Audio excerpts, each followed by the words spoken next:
Bismillahirrahmanirrahim. Assalamualaikum warahmatullahi wabarakatuh.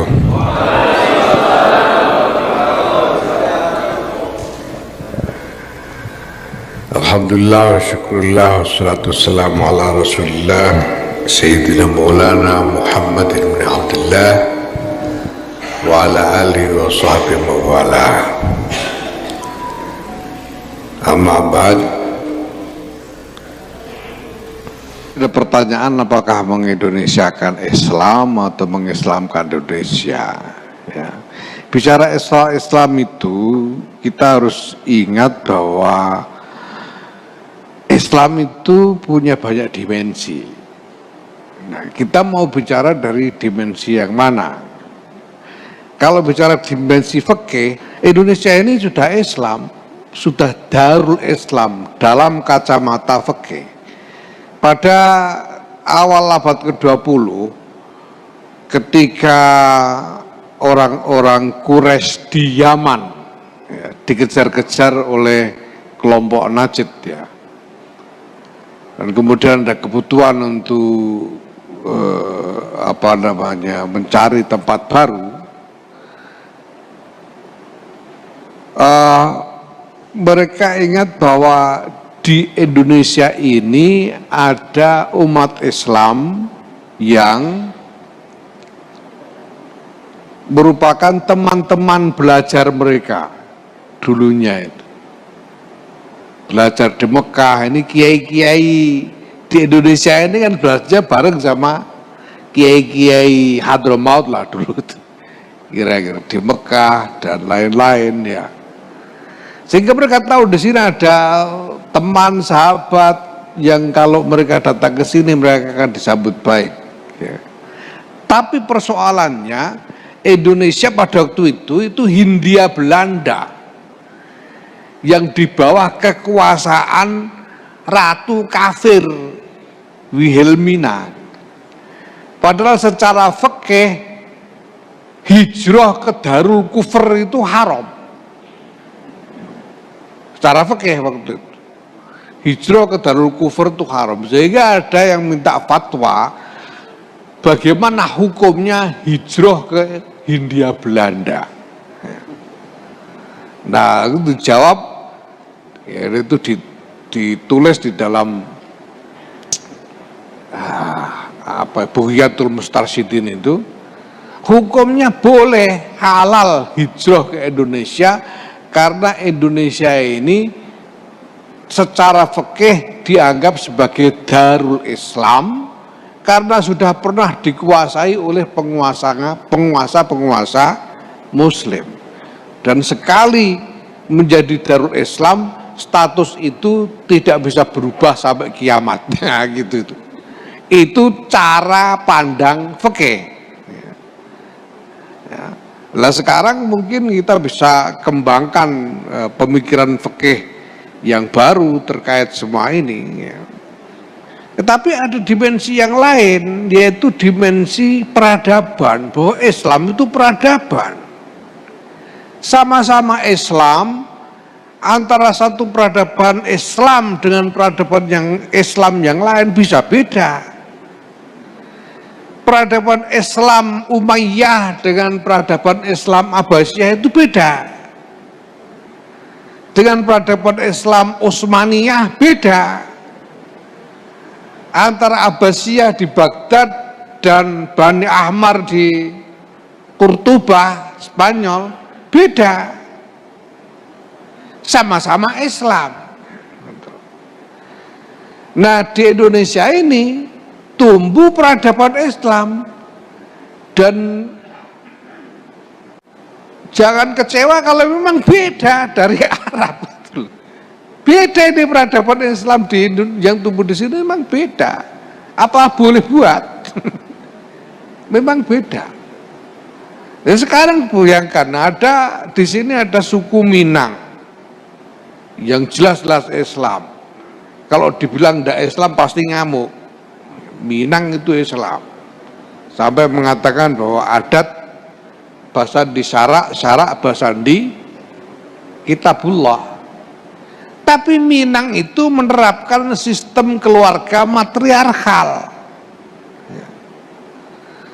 Sementara kita tahu bahwa prinsip dasar di dalam syariat atau fikih Islam, di keluarga prinsip hukum keluarga itu patriarkal.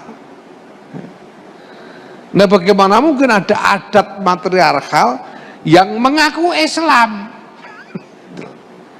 Ya cuma ada di Minang itu, tempat lain nggak ada, di Jogja nggak ada. Sama-sama Islamnya, cuma ada di Minang. Tapi itulah Islam yang tumbuh sebagai peradaban. Dan kenapa masih sah dianggap sebagai Islam? Karena operasionalisasi dari adat matriarkal itu di Minang tidak sampai melanggar ketentuan-ketentuan syariat, itu aja. Makanya disebut adat basadi syara. Asal tidak melanggar syara, ya boleh aja adat dipelihara terus. Nah, ini Islam dalam perspektif peradaban. Maka menurut saya ya tidak usahlah kita bertanya bagaimana mengislamkan Indonesia atau mengindonesiakan Islam. Tidak, ini sudah peradaban Islam ini. Ini satu hal yang saya kira menjadi realitas yang bisa kita tolak. Jadi kalau Indonesia ini mau bergaul di dalam pergaulan antar bangsa, mau ndak mau mukanya itu loh muka Islam. Ini apa boleh buat? Karena 80% dari 270 juta orang Muslim. Kalau kita tidak pakai muka Islam, kita cari muka dari mana gitu. Adanya itu muka Islam. Indonesia sudah Islam, sudah tidak usah dipikirin. Nah, satu hal yang penting menurut saya di sini bahwa kita punya hak, kita punya klaim atas format peradaban Islam yang sama otentiknya dengan yang berkembang di Timur Tengah. Dengan kata lain, kita tidak harus menjadikan Indonesia ini sama dengan Timur Tengah, tidak harus, tidak bisa, dan tidak usah. Apalagi dengan kenyataan bahwa sebetulnya di dalam sendi-sendi peradaban Islam Nusantara ini atau Islam Indonesia ini, itu ada hal-hal yang sebetulnya bisa kita tularkan sebagai sesuatu yang bermanfaat bagi peradaban Islam di tempat lain. Sebagaimana tentu ada banyak elemen dari peradaban lain yang kita serap dan bermanfaat untuk kita. Itu sudah pergaulan yang alami, tidak perlu dipertentangkan satu sama lain. Nah, kemudian soal hak asasi manusia dan hak bangsa, konteksnya yang beda ini. Kalau hak asasi manusia ya ini soal individu-individu manusianya.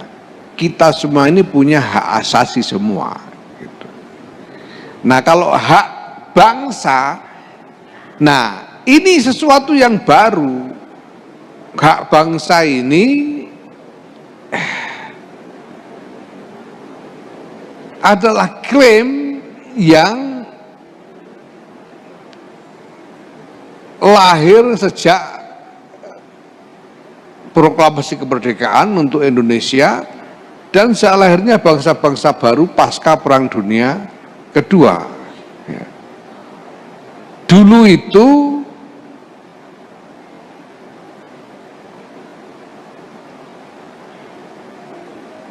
bangsa-bangsa seperti Mesir, kemudian Maroko, Aljazair dan lain-lain tidak punya hak bangsa, Pak. Mereka semua ada di bawah wilayah Turki Utsmani selama berabad-abad, 600 atau 700 tahun merupakan bagian dari Turki Utsmani. Bangsa Mesir tidak punya hak untuk bernegara.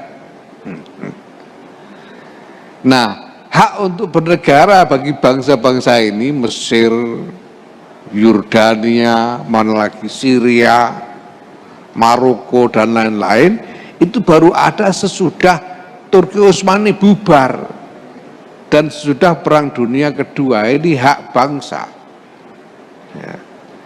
Nah, maka kalimat bahwa sesungguhnya kemerdekaan adalah hak segala bangsa, itulah hak bagi bangsa-bangsa untuk mengklaim haknya mendirikan negara sendiri-sendiri. Nah, kita mengklaim seluruh Nusantara ini antara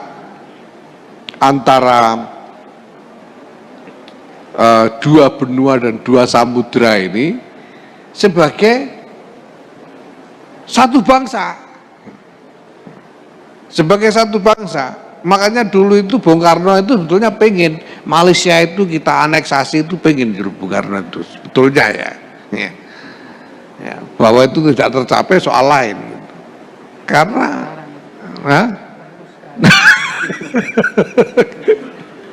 jadi ini klaim tentang satu entitas bangsa.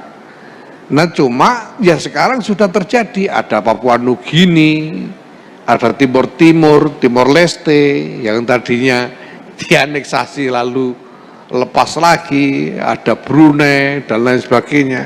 Ya, ini realitas yang harus kita terima hari ini, bahwa cakupan wilayah bangsa Indonesia ya, itu memang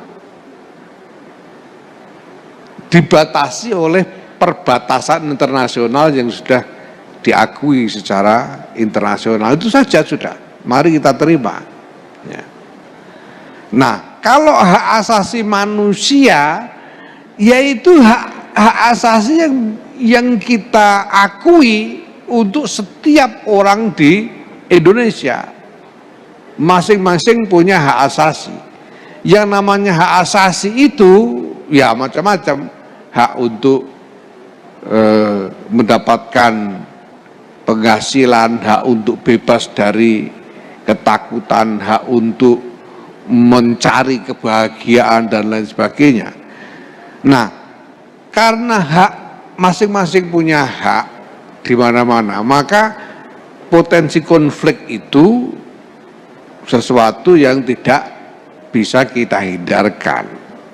Kita butuh tatanan untuk mengelola konflik, dan kita butuh membangun budaya untuk menghormati tatanan itu, supaya impuls konflik yang memang inherent di dalam hak itu sendiri ini tidak kemudian merajalela begitu saja ya. Terima kasih. Assalamualaikum.